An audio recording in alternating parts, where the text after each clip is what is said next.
தமிழக சட்டசபை நேற்று காலை கூடியபோது ஆளுங்கட்சி மற்றும் எதிர்க்கட்சிக்கு இடையே ஏற்பட்ட கடுமையான வாக்குவாதம் மற்றும் அமளி காரணமாக போர்க்களமாக மாறியது.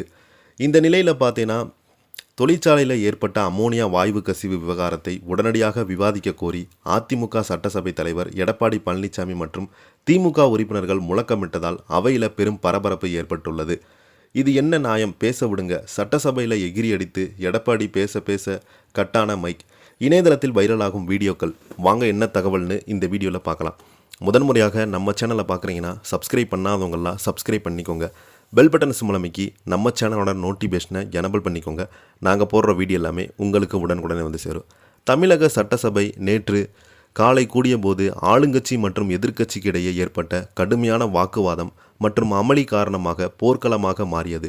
திருவள்ளூர் மாவட்டத்தில் உள்ள தனியார் இறால் பதப்படுத்தப்படும் தொழிற்சாலையில் ஏற்பட்ட அமோனியா வாயு கசிவு விவகாரத்தை உடனடியாக விவாதிக்க கோரி அதிமுக சட்டசபை தேர்தலில் எடப்பாடி பழனிசாமி மற்றும் திமுக உறுப்பினர்கள் முழக்கமிட்டதால் அவையில் பெரும் பரபரப்பு ஏற்பட்டது. தமிழக முதலமைச்சரும் தமிழக வெற்றி கழகத்தின் தலைவருமான ஜி. ஜோசப் விஜய் அவர்களுக்கு 52வது பிறந்தநாள் ஆகும்.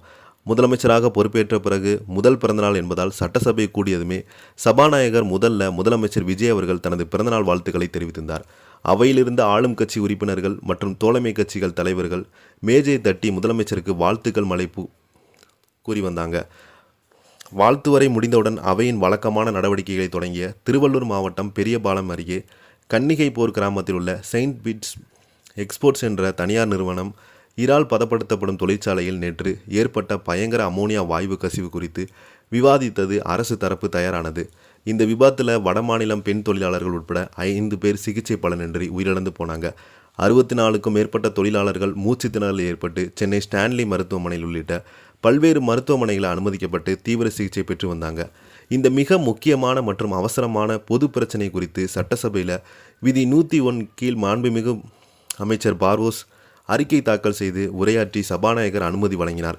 அமைச்சர் பார்வோஸ் தனது உரையை தொடங்குவதற்கு முன்பாக எதிர்க்கட்சித் தலைவரான அதிமுக எடப்பாடி பழனிசாமி, திமுக சட்டமன்ற உறுப்பினர்கள் திடீரென தங்கள் இருக்கையிலிருந்து எழுந்து நின்றாங்க. அமைச்சர் பேசுவதற்கு முன்பு இந்த விபத்து குறித்து எதிர்க்கட்சி சார்பில் நாங்கள் அவசர பொது முக்கியத்துவம் வாய்ந்த தீர்மானத்தை கொண்டு வந்து பேச வேண்டும். மக்கள் உயிருடன் விளையாடி இந்த சட்டவிரோத தொழிற்சாலை மீது அரசு என்ன நடவடிக்கை எடுத்தது என்பது நாங்கள் முதல்ல பேச அனுமதிக்க வேண்டும் என்று இபிஎஸ் பார்த்தீங்கன்னா வலியுறுத்தியிருந்தார்.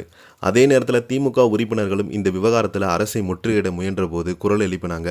இதனால் அவையிலிருந்து ஒரே நேரத்தில் ஆளும் கட்சி மற்றும் எதிர்க்கட்சி உறுப்பினர்கள் சத்தம் போட்டு கூச்சல் குழப்புவது நிலவியிருந்தது. இதற்கு பதிலாக சபாநாயகர் அரசு தரப்பில் விதி 100 கீழ் அமைச்சர் விரிவான விளக்கத்தை அளிக்க இருக்கிறார். பேசி முடித்த பிறகு விவாதத்தின் போது உங்கள் கருத்துக்களை பதிவு செய்ய தாராளமாக நேரம் ஒதுக்கப்படும். அமைச்சர் பேசும்போது குறுக்கிட வேண்டாம் என்று இபிஎஸ் பேச அனுமதி மறுத்திருந்தார். சபாநாயகருடைய உத்தரவின் பேரில் தனது மைக்கு துண்டிக்கப்பட்டதைக் கண்டு ஆவேசமடைந்த எடப்பாடி பழனிசாமி, எதிர்க்கட்சியினுடைய குரலை ஒடுக்க பார்க்கிறீங்களா? இத்தனை உயிர்கள் பாதிக்கப்பட்ட நிலையில் எங்களை பேச அனுமதிக்காதது ஏன் என்று கைகளை அசைத்து மிக ஆக்ரோஷமாக சத்தமிட்டார். அதிமுக உறுப்பினர்களும் கோஷம் போட்டாங்க. அமைச்சர் விளக்கத்தை கேட்காமல் எதிர்க்கட்சிகள் தொடர்ந்து முழக்கமிட்டதால் அவையில் பெரும் முட்டுக்கட்டை ஏற்பட்டுள்ளது. முதலமைச்சர் விஜய் அமைதியாக அவையை கவனித்துக் கொண்டிருந்த சூழலில் சபாநாயகர் அவையின் விதிகளை சுட்டிக்காட்டி உறுப்பினர்கள் அமைதிப்படுத்த முயன்றாங்க. முதல்வர் விஜயின் பிறந்தநாள் கொண்டாட்டங்கள் நடுவே திருவள்ளூர் மாவட்டம் அமோனியா வாயு கசிவு விவகாரத்தில் சட்டசபையில் ஏற்பட்ட இந்த மோதல் ஒட்டுமொத்த தமிழக அரசியல் வட்டாரத்தையும் பெரும் பரபரப்பை ஏற்படுத்தியிருக்கிறது.